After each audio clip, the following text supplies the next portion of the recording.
जय माता दी, जय माँ कामाख्या, माँ भगवती जगत जननी आद्यशक्ति भवानी, आह्लादिनी शक्ति, कष्ट निवारिणी, दुख निवारिणी, महिषासुर मर्दनी, चंड मुंड नाशिनी, सिंहवाहिनी, क्लेश नाशिनी, पाप नाशिनी, दुरितापहारिणी, शत्रु संग विदारिणी, आपको सुखी रखे, स्वस्थ रखे, प्रसन्न रखे। देव राधा ट्रस्ट सत्यवाणी चैनल, आपके प्रश्न हमारे उत्तर। प्रश्न ये है, एक पीड़ित व्यक्ति है, उसका प्रश्न ये है, समस्या, मुख्य समस्या कि मेरी 2 बहनें हैं और हम 3 भाई हैं, किसी का भी विवाह नहीं हो रहा है। और यहां तक भी प्रश्न किया गया है कि मेरी जो बहन है और जो पिताजी हैं, उनके ऊपर कोई न कोई ऊपरी बाधा का प्रभाव भी आता है, यानी शरीर के अंदर प्रवेश भी करता है परंतु बोलता नहीं है। और हम अपनी बहनों के लिए जो बड़ी है उनके लिए रिश्ता देख रहे हैं परंतु उचित रिश्ता नहीं मिल रहा, सुयोग्य रिश्ता नहीं बन रहा है और पूरा परिवार जो है मरणासन अवस्था में आ चुका है। अब कोई आप जो है उचित समाधान बताओ। अब इसका उत्तर यह है कि सबसे पहले मनुष्य को यदि आयु उम्र विवाह की उम्र जो निर्धारित है कि 25 से 30 साल के अंदर अंदर विवाह हो जाना चाहिए, यदि इस बीच में विवाह नहीं होता है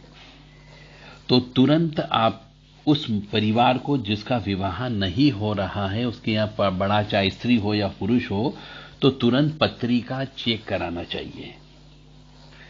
और यदि शरीर के अंदर कोई दबाव बनता है, कोई ऊपरी बाधा का लगता है,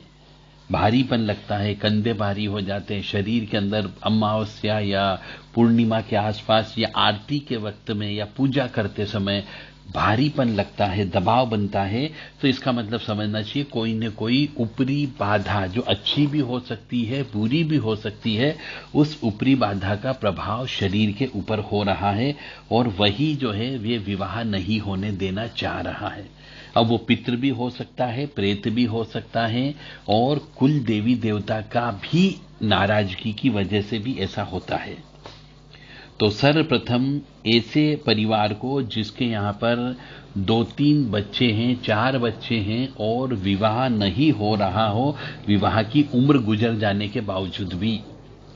तो ये मान करके चलें कि या तो विवाह का बंधन भी हो सकता है या पिछले जन्म के कर्मों का फल हो सकता है। सभी भाई और सभी बहनों की पत्रिका को चेक किया जाए गहराई से, तो कुछ न कुछ उनके अंदर दोष जो है कॉमन दोष आता है,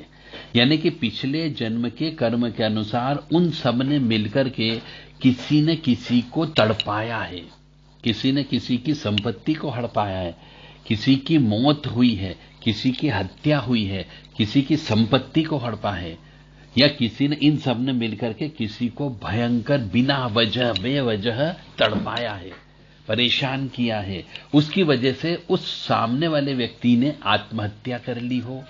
या मृत्यु को गले लगा लिया हो, तो ऐसी आत्मा भी जब ऐसे परिवार के साथ में लग जाती है जो पिछले जन्म के पापी रहे हैं,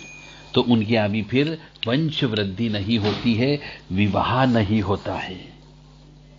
इसीलिए सबसे पहले तो जिन का विवाह नहीं हो रहा, विवाह योग्य होने के बावजूद भी, तो सर्वप्रथम पत्रिका को चेक करवा लें और पत्रिका में चेक भी कराएं तो पिछले जन्म के कर्मों को अवश्य चेक करा लें कि क्या सब में नाग दोष आ रहा है, क्या सब में पितृदोष आ रहा है, क्या प्रेत दोष की उत्पत्ति हो रही है, क्या चंद्र के साथ राहु बैठा हुआ है या फिर राहु के साथ शनि बैठा हुआ है। ऐसे कोई व्यवस्था यदि है तो फिर पिछले जन्म के कर्म के अनुसार आपको, पिछले जन्म के कर्म के अनुसार आपको उसका प्रायश्चित कर्म करना होगा। जय माता दी, जय मां कामाख्या। इस प्रकार यदि किसी परिवार में 3-4 भाई बहन हैं या 2 भाई बहन हैं या 2 भाई हैं, दोनों बहनें हैं या कुछ भी हो सकता है, यदि उनका विवाह की उम्र निकलने के बाद भी नहीं हो रहा हो तो तुरंत पत्रिका को चेक करवाएं। पत्रिका को चेक कराने के बाद में क्या दोष निकलता है उसका निवारण करें, और यदि कोई दोष नहीं निकलता है और फिर भी विवाह नहीं हो रहा है तो फिर उनके कर्मों को देखे जाए कि क्या उनको कोई सपना तो नहीं आ रहा है, किसी प्रकार का कोई दबाव तो नहीं बन रहा है, गलत स्वप्न तो नहीं आते हैं, कोई तंत्र विद्या तो नहीं होगी, इस बात का विश्लेषण किया जाता है। जय माता दी, जय मां कामाख्या।